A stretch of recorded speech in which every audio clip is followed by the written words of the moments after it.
শাহজালাল আন্তর্জাতিক বিমানবন্দরে আগুন লেগেছে। কার্গো ভিলেজে এই ভয়াবহ অগ্নিকাণ্ডের ভিডিও ভাইরাল হয়েছে সোশ্যাল মিডিয়ায়। নেটিজেনরা একে নাশকতা বা নিরাপত্তা ব্যর্থতার অংশ হিসেবে দেখছেন। চলুন দেখে নিই কী ঘটেছে বিমানবন্দরে এবং পরিস্থিতি এখন কেমন। আজ ২৭ অক্টোবর ২০২৫ ঢাকার শাহজালাল আন্তর্জাতিক বিমানবন্দরের কার্গো ভিলেজে আগুন লেগেছে। গত ১৮ অক্টোবরের অগ্নিকাণ্ডের পর বিমানবন্দর কর্তৃপক্ষ ও ফায়ার সার্ভিসের যৌথ প্রচেষ্টায় আগুন নিয়ন্ত্রণে আনা হয়েছে। তবে দুপুর 12:30 পর্যন্ত ধোঁয়া দেখা গেছে। আগুনে প্রায় ২০০ কোটি টাকার মালামাল ক্ষতিগ্রস্ত হয়েছে, যার মধ্যে ৪৫টি ঔষধ কোম্পানির কাঁচামাল রয়েছে। তবে বিমানবন্দর কর্তৃপক্ষ নিশ্চিত করেছে কার্গো অপারেশন একদিনও বন্ধ রাখা হয়নি। ৯ নম্বর ফটক দিয়ে পণ্য সরবরাহ স্বাভাবিকভাবে চলছে। ফ্লাইট পরিস্থিতি, অভ্যন্তরীণ ও আন্তর্জাতিক ফ্লাইট কার্যক্রম বর্তমানে স্বাভাবিক।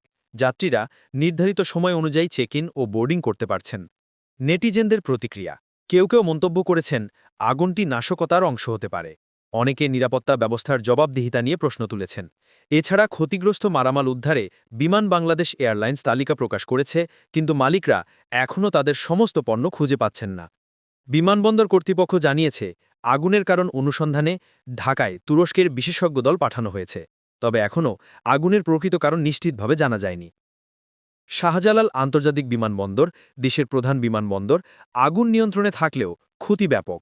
নেটিজেনদের দৃষ্টি এখন নিরাপত্তা ব্যবস্থা ও ভবিষ্যতে এমন দুর্ঘটনা রোধে। ব্রেকিং নিউজের জন্য চোখ রাখুন আমাদের চ্যানেলে। লাইক, কমেন্ট ও সাবস্ক্রাইব করতে ভুলবেন না।